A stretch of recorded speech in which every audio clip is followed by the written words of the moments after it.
Hey guys, welcome to Mrs. G's Sewing Space. Today we're going to talk about pillows.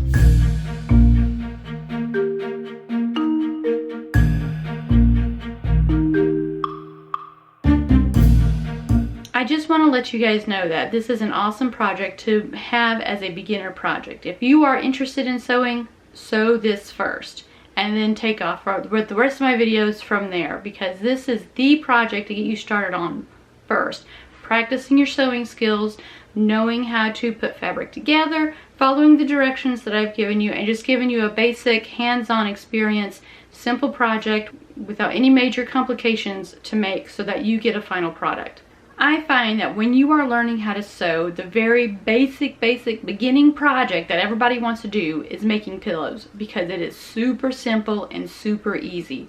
All you're doing is sewing two pieces of fabric together, you're turning it inside out, you're stuffing it, and you're sewing it shut. And that's it. That's all you have to do. And then you have a final product. So this is the pillow that we're going to make today, that I'm going to show you how to make. It's the same dimensions as the other pillow, and it's super simple and super easy. And I'm using fabric that my husband bought for me from Singapore. So he thought it was a cute novelty fabric. We've made pajama pants out of it for my kids, and I have a little bit left over, so I was going to make a little pillow for me. So we are going to get on to the video.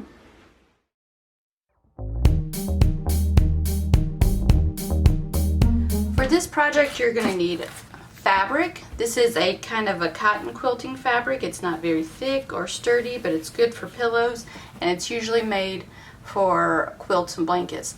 And this is the one where the novelties come in. So my husband picked up this fabric in Singapore.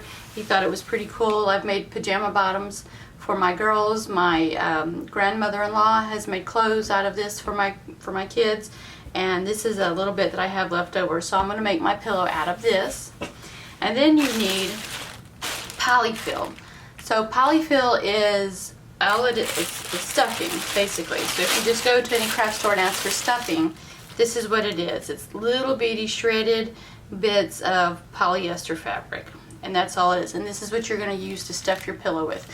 You would also stuff dolls with this and whatever else you need, I guess. I don't know what else you would use, but this is what polyfill is. So you need your fabric, you need your polyfill, and then you need whatever thread that you're going to use. So I'm going to set the polyfill aside. I'm actually probably in the middle of this video going to cut out and get some more, so it's not enough. So the measurements that I took off of this funky old pillow. This is a pillow I sleep on at night. It's getting old and funky. I could put it in the wash, which I probably will do after I make another one, because me and my kids end up fighting over this pillow all the time. It seems to be the perfect size for us. So we're going to use the measurements off of this pillow. So if you have a pillow that you need to get measurements, you need to get measurements this way. You need to go to the side seam and measure from the side seam to the side seam, and this is about 16 inches. And you turn it this way and you go from side seam to side seam, and that's about 12 inches. So normally I would have you draw out on a piece of paper, but because this is actually going to be a one-time thing for me, I'm not going to draw out the pattern on fabric. I will draw it out here directly on the fabric itself.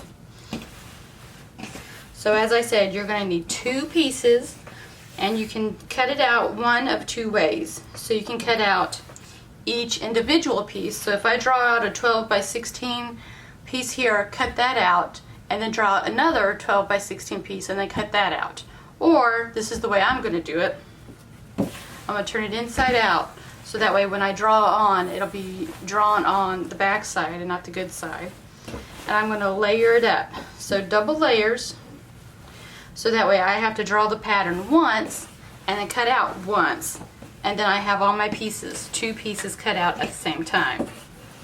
As you can see, my grain is off just a little bit. The print is slightly skewed on this side. So I'm going to see if I can line it up a little better. At least try to get the plaid to match. Now I have this ruler, which is my most favoriteest ruler in the world, because it's flexible and because it has up to 18 inches on it, and this is just like one of the best rulers that I have. And also this clear part right here, that's a 1/2 inch, and then you have increments of 1/4 of yeah, a quarter of an inch all the way down for the width of the ruler, which is 2 inches. Or I have this ruler. Now this ruler is a big quilting ruler that is 24 inches by 6 inches. And I love this ruler, but when you get the ruler, you just get the ruler itself. The handle is a stick-on shower handle for people with disabilities and just old people trying to get in and out of the bathtub. You're supposed to put the handle on the wall of the shower. That way it can help you get in and out of the tub. But this is perfect for holding down my ruler so that when I draw or when I cut, the pressure's there in the middle, which it distributes it out across the ruler. I won't shift as much. I mean, if I'm not paying attention, I'll still shift. But with the pressure here in the middle, and I'm drawing against the edge of the ruler, if I'm using my rotary color, I won't push it off and mess up my lines. So wait a minute, before I do that, I need to get my marks. And this is my chalk mark. It's called Taylor's chalk. I actually bought this on Amazon. This is what it looks like. So it's called Taylor's chalk. I got this on Amazon, and it's a box. It comes with yellow, let's see, can you see? Yellow, white, blue, and red for different fabrics. So you can see what you want to, for different fabrics. Like for black fabric, you would use white.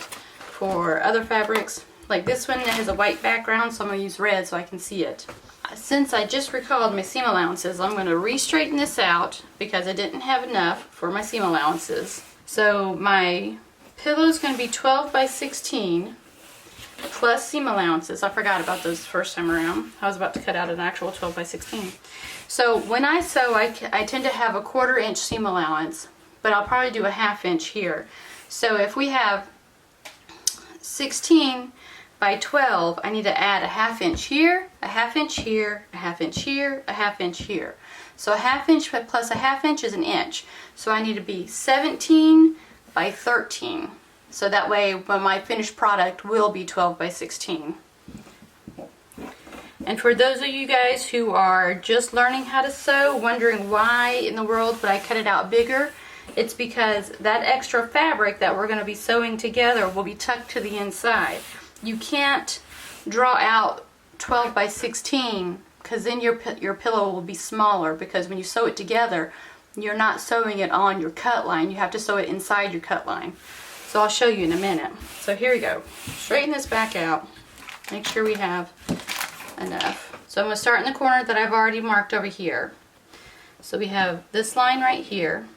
And then we're going to go up 13, which would be right here. So this will be 13.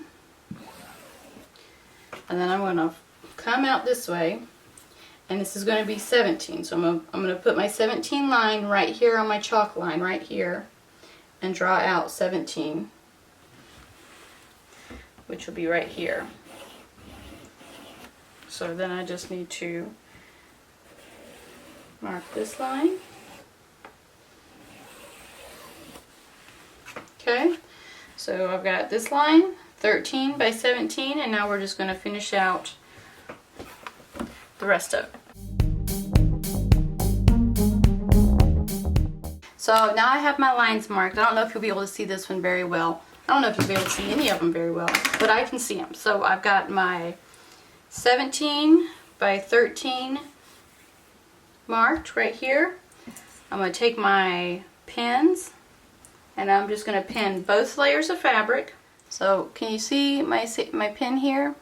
So for those of you guys who don't know how to work pins, this is the first time you've ever done it.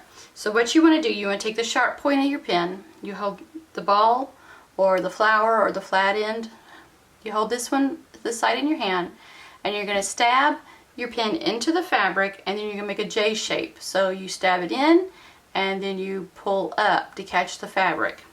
So you're going to go stab it in and then push it through. Make sure you push it through. Like I said, you're making a J or a scooping motion. So you're going to scoop up your fabric and then push it through the other end. And that's how you pin your fabric together. And I know the kids that I teach that are in 3rd, 4th grade and even 5th grade, they don't understand that sometimes. And so I have to show them a couple of times what you do. You stab down, into the counter or whatever it is that you're stabbing onto. Try not to scrape the counter too much if it's your mom's dining room table, but stab it in. Do a scooping motion until you feel the pen tip come through the fabric and out the other side. And sometimes you have to do the same thing, but if it's not catching, you can put your finger there. So you stab it in, scoop, and if you have the pen tip pushed to the top of the fabric, put your finger here, and then push the pen over the top of your finger, and that'll help keep your fabric in place and have everything pushed through. Just get the four corners and somewhere in the middle. So now I'm going to cut out my fabric.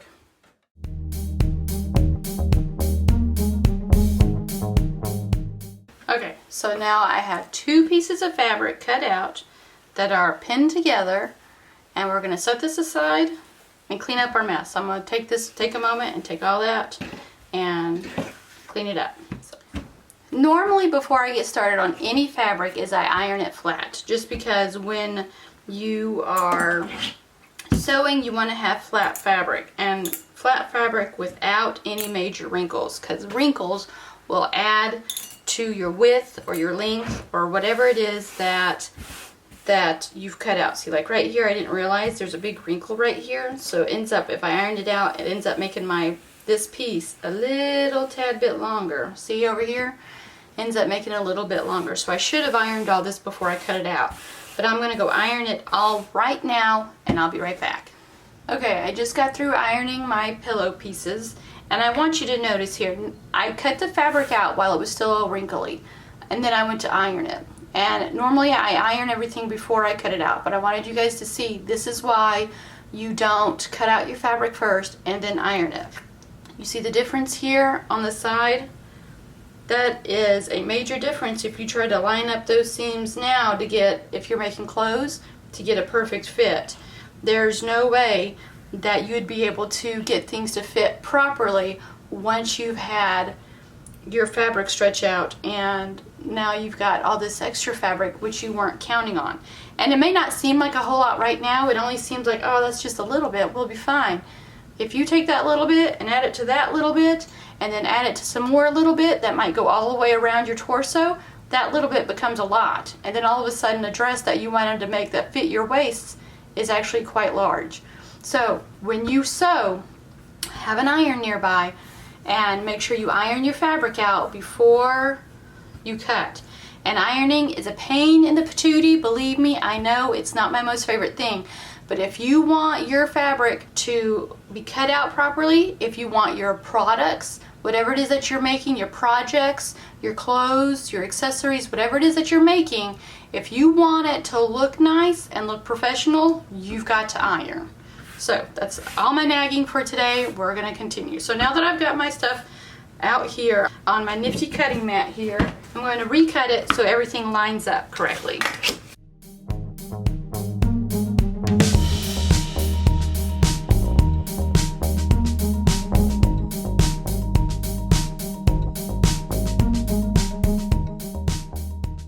I'm going to take my ruler here and I'm going to use my rotary cutter. So this is a rotary cutter.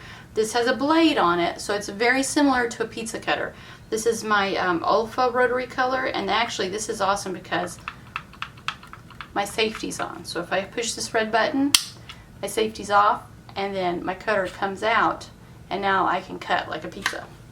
So I'm going to come over here on this side. I'm going to line up the edge of my ruler with my marks that I've already made.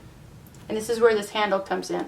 So if I push down on the handle, I should be able to cut directly beside it, right beside the ruler, without, well, I was going to say without moving too much, but I cut the wrong way. I went started from the top instead of from the bottom.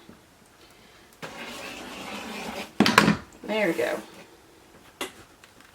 So I'm going to do the same thing over here. Starting from the bottom to the top.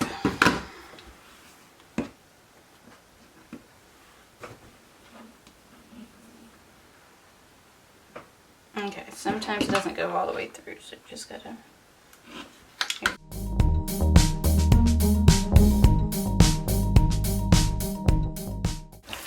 Okay, so there you go. Now I've got everything done properly.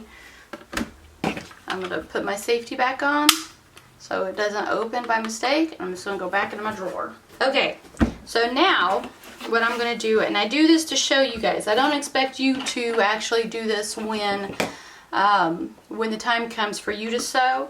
I do this so I can show people who are just learning how to sew what to do. So we decided that there was going to be a 1/2 inch seam allowance on this side, this side, this side, and this side. So I'm going to go ahead and mark it real quick just so that you can see what it's going to look like.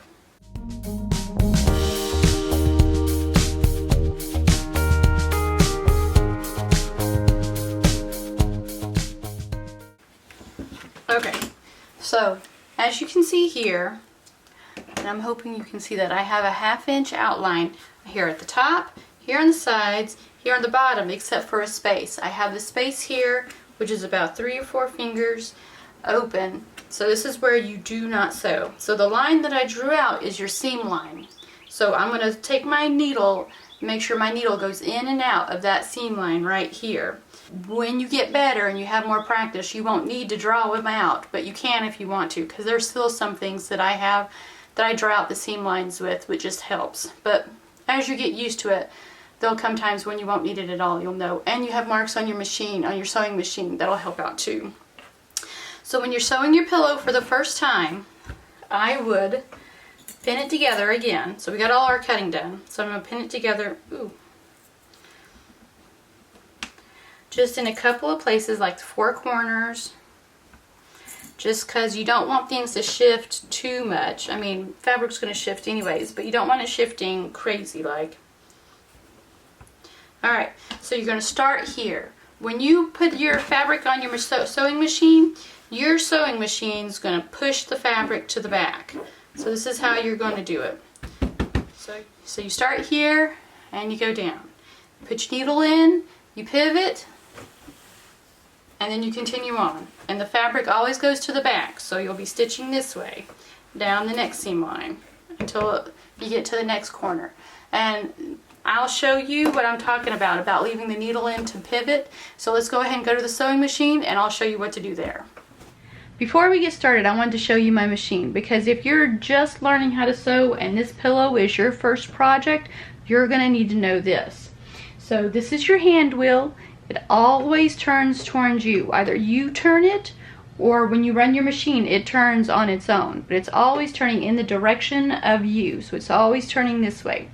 Your hand wheel controls the silver hook here at the top of your machine, and it controls your needle. So if you watch the hook here, so when you thread your machine, the thread goes up here behind the silver hook here. Oop, there it is, behind the silver hook here, and the silver hook goes up and down as your needle goes up and down. So when your needle goes up and down, so does the hook, and that's how the thread gets ran through the machine. But I tell you this so that when the time comes, and when I say take your hand wheel and pull it towards you so that your needle is in the fabric, this is what I'm talking about, your hand wheel, okay? So let's get on to our sewing. Okay, so to start out with, when I told you we need to start here, we're going to start here on this line. And remember, I told you the fabric goes towards the back. So let's go ahead and line up the corner that we're going to start with in the hole of our presser foot. So that line right here on our presser foot. Can you guys see? Alright, so here's our presser foot. You want to line up this line to go right here in between, because that's where our needle's going to go. Our needle's going to go slap in the middle of this hole right here, and it's going to line up with the line that you have right here in between the toes of your presser foot. Okay, and I'm going to line it up just like this. When I get started sewing, these 2 threads here, right here, you can kind of see them right here. That's my top thread and my bobbin thread. I'm going to hold on to them as I take a couple of stitches, and I'm going to hold them to the back, because some sewing machines will pull those threads in and either not, or they'll pull them in and become unthreaded if they're too short. So I'm going to hold them in between my forefinger and my thumb, out of the way, and just hold on to them. And I'm going to take a couple of stitches, That was 2 stitches. Now I can let go. I can let go of these threads and just throw them to the back and we'll be fine. But as I'm starting this stitch line right here, I'm also going to do a back stitch. So on my sewing machine, it's right here up underneath. You're not going to be able to see it, but it's in a U-turn. And you'll have to check each individual manual for what your reverse button is. So I'm going to hold my reverse button down, take a couple more stitches, and then I'm going to go ahead and stitch forward. Now, I'm just like about 1/4 of an inch away from the end here. I don't know if you can see it right here underneath. I'm not at the corner yet. You can just see it. I'm not at the corner yet. So I'm going to take my hand wheel, and make sure your presser foot's down too. So I'm going to take my hand wheel, I'm going to turn it so that the needle goes up and down. My foot is not on the presser foot. I'm just using the hand wheel to get to that corner. And when I'm at that corner, I'm going to leave the needle in. So 1 more stitch, and I'm going to leave my needle inside. So that's my pivot right now. So I'm going to lift my presser foot, and I'm going to move my fabric. So you see how I can move my fabric back and forth, but it's not moving from underneath the presser foot. So that's my pivot. So now I'm going to line it back up with my presser foot, and I'm going to stitch back down the next side. And just to let you know, I'm going to use my hands and I'm going to guide the fabric, because if I didn't touch it at all, hands off, the sewing machine would just sew wherever and the fabric will end up all sorts of wiggly. So if I want it straight on my line, I'm going to use my hands and I'm going to guide my fabric. Not getting close. I'm kind of like this all the way around. Do not put your fingers here, or that needle will go through your finger. Okay, so here I'm back. I'm not at that corner yet. I'm taking my foot off the pedal underneath. My hand is on the hand wheel. I'm going to watch my needle till I'm in that corner. Needle in, presser foot up, pivot the fabric, presser foot down, and I'm going to continue going, keeping my hands on the left side over here, left side, and in the front, guiding my fabric.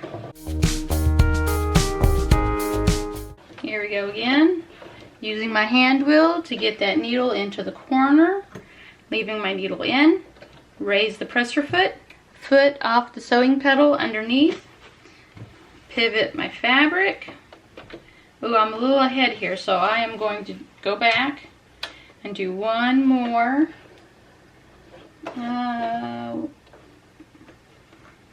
One more.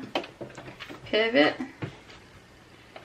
Okay, and then continue sewing. Hand on the left, hand in front. Okay, here we go again. Hand wheel to that corner. Pivot. Okay, presser foot down and continue sewing. Okay, so here we are near the end. So my sewing machine, I have a button that allows you to have your needle down. The most basic sewing machines don't have that, but mine does. So mine can either have needle up or needle down. And so I'm going to take my needle up, and right here is that gap. We are not going to sew across that gap, but I'm going to go to the corner right there with my hand wheel to get as close to match up my seams like I want. Okay, once I'm there, I'm going to hit my reverse button and go back a couple of stitches. And then that's it. Now, the reason we go backwards on the ends here is because these corners end up having stress put on them when you're stretching it out. So when we're pulling the inside out and we're stuffing it with stuffing, there's stress on these corners. And if you sew forward only, they'll start to come apart. But if you do a little reverse stitch or a back stitch right here and right here, then they'll be strong there and they won't come apart. So it's just better to do a back stitch here and a back stitch there. So now that we've got that, I'm going to go back to the table so we can stuff our pillow. Alright, here we are. So we've sewn our seams all the way around, and we left a little gap right here. So I'm going to take my pins out now that we're here pinning the fabric together. I'm going to take them out, set my pins aside. So now what we do we take our scissors and we trim the corners. Here on the corner, we're going to cut across right there. We're going to snip the corner off right here, but we're not going to snip where we sewed. We're going to snip right above it. So do you see where the stitching line was? It's on the black, but we snipped right across it. We don't want to go through our seam line. We don't want to go through our stitching, but we want to get close to it. So what happens is when we cut that off, we'll have a nice corner on the inside of our pillow, and it won't be bulky and crunchy looking. So we're going to do that for all 4 corners. So now that we have that done, we're going to flip our pillow inside out. So through this hole, I'm going to push my finger until I reach a corner. And then I'm going to take my thumb and I'm going to keep my finger and my forefinger pinched together like this. And we're going to push the fabric over my thumb to push it through. So there's my thumb right here. And we're just going to pull it out.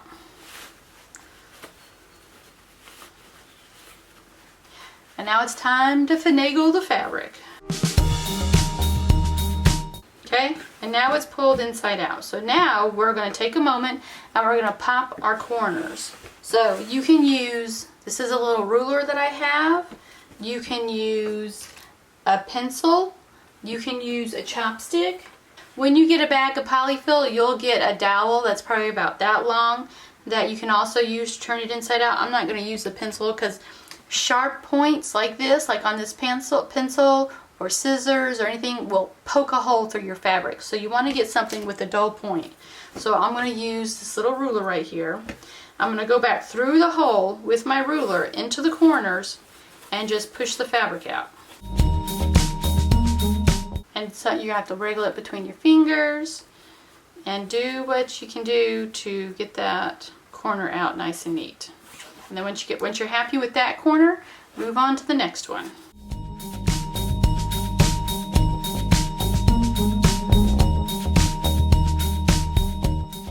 Once you're happy with all your corners of your bag, no, sorry, bag, I keep saying bag, but I mean pillow. Once you're happy with all the corners of your pillow, that's when you're going to take your stuffing and you're going to stuff your bag. So just open up. Where's my hole? Here it is. Alright, so now you're just going to stuff it. And there's not much to this step. You just take it and you stuff it to your pillows as soft or hard as you want. Make sure you get stuffing into the corners.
anybody who wants to learn how to sew, pass this video on, give it a thumbs up. It certainly helps.